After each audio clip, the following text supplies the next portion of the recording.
All right, guys, we are jumping back in to talk about the weekend that we have coming ahead for, the NFL. Not looking ahead to Sunday as much as we usually do, right, with these segments, looking at the Sunday slates, but looking at what we have coming up tomorrow for the first Saturday edition of the NFL, starting tomorrow with a couple of two great games that we have for the NFL tomorrow, with the Steelers and the Ravens, like I mentioned, and the Chiefs taking on the Houston Texans. And also, as kind of a side note, just really part of a great Saturday overall if you are an avid football fan, because not only do we have two great NFL games, but also if you're up early, early subjectively, at 12 o'clock, noontime Eastern time, you have the opportunity to watch more of the college football playoffs that are also really starting tonight with Indiana and Notre Dame. But also tomorrow, part of those NFL games, we have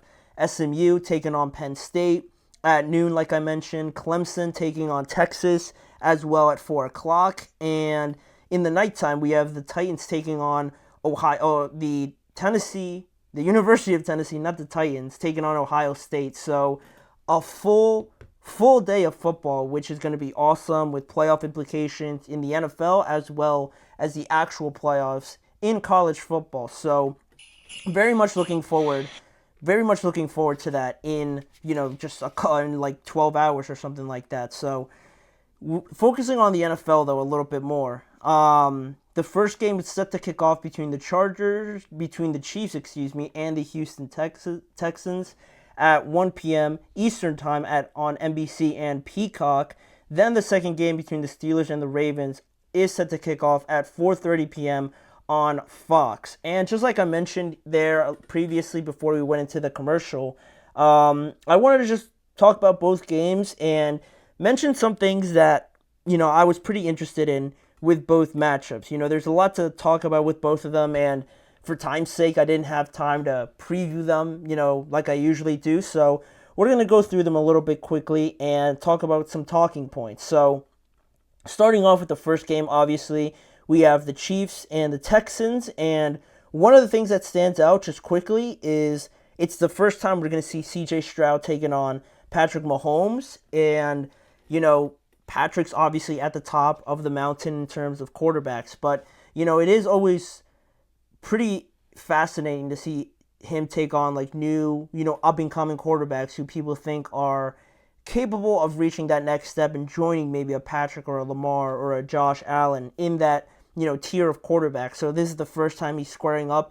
against CJ, definitely the best quarterback from last year's draft class. So that's going to be, an interesting sort of narrative in it of itself. But there's also, for the Kansas City Chiefs, really two great pieces of news that we got yesterday with Patrick Mahomes, really yesterday and really throughout the week, where all the talk was about his high ankle sprain and whether or not he should play, whether or not he would be able to play. Is he going to get hurt more? Is it smart to do it with that offensive line and the struggles that they've had? But yesterday, really throughout the week, Patrick, for the most part, has been a full participant in practice. So, it doesn't have to come down to Andy Reid, right? And in a certain scenario where he's limited or he's, kind of going through it a little bit, not really a full participant in practice, with the fact that it's also on a Saturday, it could have came down to Andy Reid and him making the decision whether or not to play Patrick, but it looks like it doesn't have to come down to that. If he's fully practicing,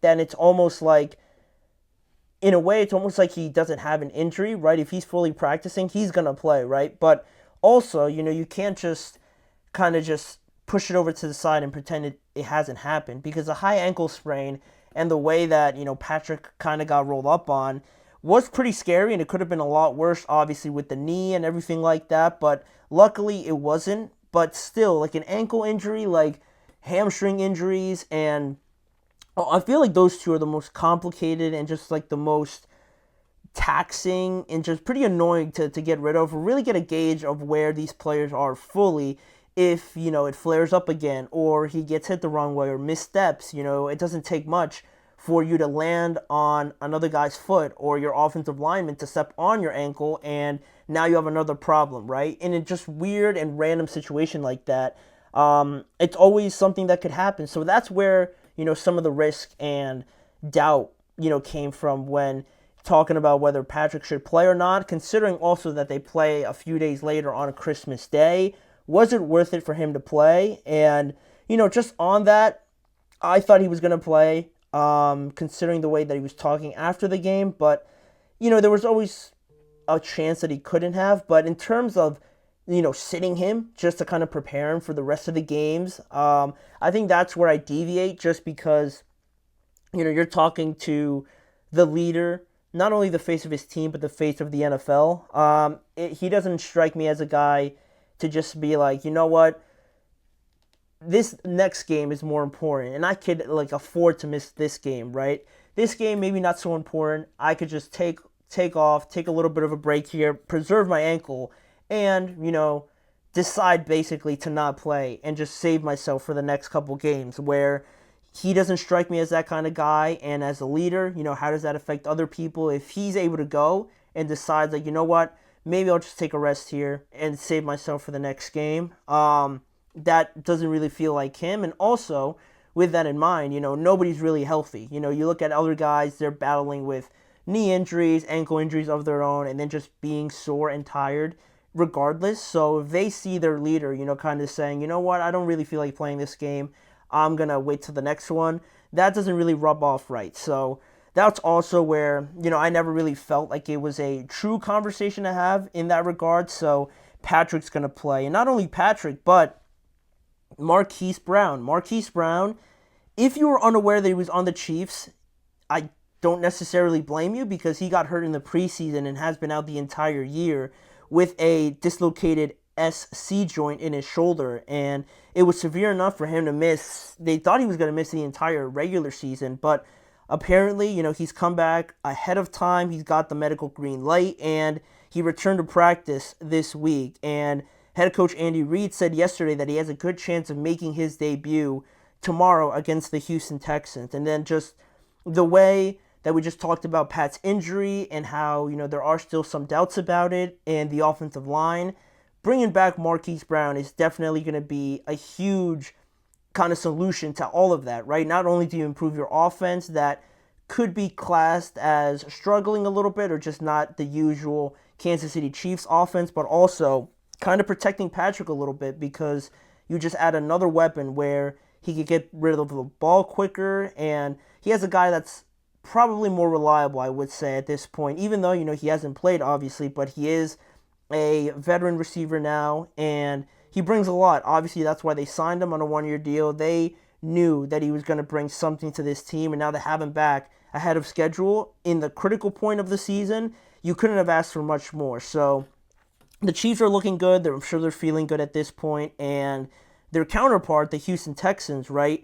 I think it's kind of fascinating how at the beginning of the year, I was one of the people that was very high in the Houston Texans. They were a super team. I had them up there with, the Eagles and the Lions and, the Chiefs to an extent also, where they just had so many pieces. And then, of course, Stephon Diggs gets hurt, and they really just haven't really stepped into what we thought they would be, in terms of just dominating people. It hasn't been anything like the Eagles, obviously, but I feel like it's fascinating how no one's really talking about them a little bit more, because they are in the playoffs. They are the division winners, but it still feels like everyone's talking about, rightly so in a way, with the Bills, obviously, and the Chiefs, but I feel like even the Ravens are getting more talk, and the Steelers are getting more talk, and heck, maybe even the Chargers are being talked about a little bit more. But the Texans are just kind of sitting there at the number 4 spot, and nobody's really giving them any thought or any serious thought. And I thought that was kind of interesting,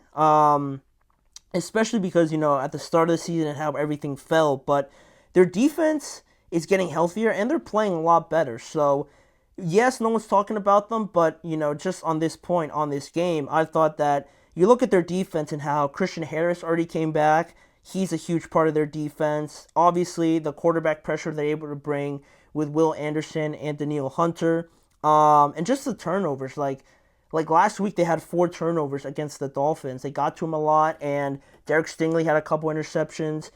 They're playing pretty well. Their defense is really good, and Joe Mixon's having a solid year. I feel like more people should be talking about them some more, but For some reason, they're not catching a lot of people's eye at this point, and it's kind of weird, a little bit interesting. But if they could string together some nice performances like they did last week, they could be heading into the playoffs with some nice momentum, especially if they win tomorrow. So, in terms of the matchup, it's going to be interesting, surely, because of the offensive line and things like that. But I want to go with the Texans to win, but I don't think I'm man enough to do it, so I'm not going to go with them. I think the Chiefs are still going to win. But, the Texans, they could make it close, but the Chiefs don't really lose close games. So that's where the first matchup stands and where, some things I wanted to talk about there. But also in the second matchup that we have with the Steelers and the Ravens, there's not going to be any George Pickens. There's not going to be any Deshaun Elliott for the Steelers. Both of those guys have been ruled out. There's no Nelson Aguilar and potentially Rashad Bateman. I saw that he was in a boot, I want to say today or yesterday at practice. So he's also, a question mark there. But this is essentially to keep the division title race alive or have the Steelers win it. Because if the Steelers win, they'll wrap up the AFC North and, be one of the top 4 seeds. But also, if the Ravens win, they could open the door to potentially beating out the Steelers for the division title. But for the case of the Steelers, the way their kind of road to the playoffs and the seeding, kind of lays out is if they win, they get the division, obviously. But if they lose, it doesn't necessarily mean that that it's in the Ravens' hands, per se. Because it would still be in the Steelers' hands, because if they lose, them and the Ravens would have the same record. But if both of the teams, kind of win out the rest of the way after, the Ravens potentially win tomorrow, if both of the teams win out and win the remaining 2 games, the Steelers would still be division champions because the tiebreaker would go to conference record. And the Steelers have a conference record of 9-3, while the Ravens have a conference record of 8-4. Again, if the Ravens win, and then if the Ravens win out, including tomorrow, and the Steelers lose against the Ravens, but they win their next 2, the Steelers would still be the division champions in that sense. So their future is still in their hands, obviously, and that's a great spot to be. But in terms of tomorrow's game, I feel like there's a lot more pressure on the Ravens to win. And everyone's talking about Lamar and how much he needs to win this game for the record that he has against the Steelers, and basically how they should be the winners of this division. But the Steelers, again, have, kind of proven everybody wrong, and now they're in a great position to win it. But the Ravens, everyone's still riding high on them, rightly so, right? Because Lamar's playing insane. But, for them, playing at home, they really haven't had Lamar in a situation like this, honestly, because really it's just come down to the fact that usually when this, for whatever reason, the second games are always in Baltimore, and by that time the Ravens have been so good that Lamar doesn't even play in the second matchup. So the personal record, all those games have really just been mostly in Pittsburgh. And it's kind of weird to put it like that because in 2018, it was his first year and he didn't play, obviously. Then in 2019, he didn't play just because he was rested, so RG3 played. Then in 2020, he played at home against the Steelers, but there was like nobody there because of COVID, obviously. And then in 2021, he was injured and Tyler Huntley played. In 2022, same thing, he was injured and Tyler Huntley played. And last year, they already wrapped up the division and Tyler Huntley played again. So we don't really see Lamar playing in the second game against the Steelers, despite the fact that he's 1-4 and the Steelers have won the last 8 of the 9 games. It's a little bit, like with a caveat there, because Lamar hasn't really played in a scenario like this, right? Like a playoff-like scenario. So I think there is something to say about that. Derrick Henry really didn't have an impact in the first game either. And then you look at the Steelers, right, just getting beat up by the Eagles, and then, not having George Pickens again, and we saw how that offense looked. It should be a game where the Ravens win. And if I were to pick, I would probably side with the Ravens, because like I said with the Eagles, I don't really see a way for the Steelers to win. Like, I can't lay out a game plan for the Steelers to win. I don't know how they would without George. They kind of came close last week, but against the Ravens, I still think it's going to be close, but I feel like they're healthier, and they need this game a lot more, because if they don't win, it's over, right? They're going to be a wild card team. So they're not going to let that happen, because if they do, like, we're going to have a lot more of a deeper conversation about this Ravens team. So, that's kind of like what's surrounding this game. TJ Watt, how healthy he is also going to be huge with how they defend against Lamar. But yeah, I mean, I'll probably side with the Ravens just because they need this game more, and it's at home. There's going to be tons of people there. It's going to be a raucous crowd. So it still should be a good game, but I think I would side with the Ravens this time over the Steelers. But it should be a great day of football, like I said, regardless tomorrow. And going over tomorrow and then just hopping over to Sunday, we're going to get into our game picks for the weekend, talking, part one, going through the first 6 games, and then in the following segment, going through the remainder of the games as well on Sunday. So we'll be right back with our official picks. Looking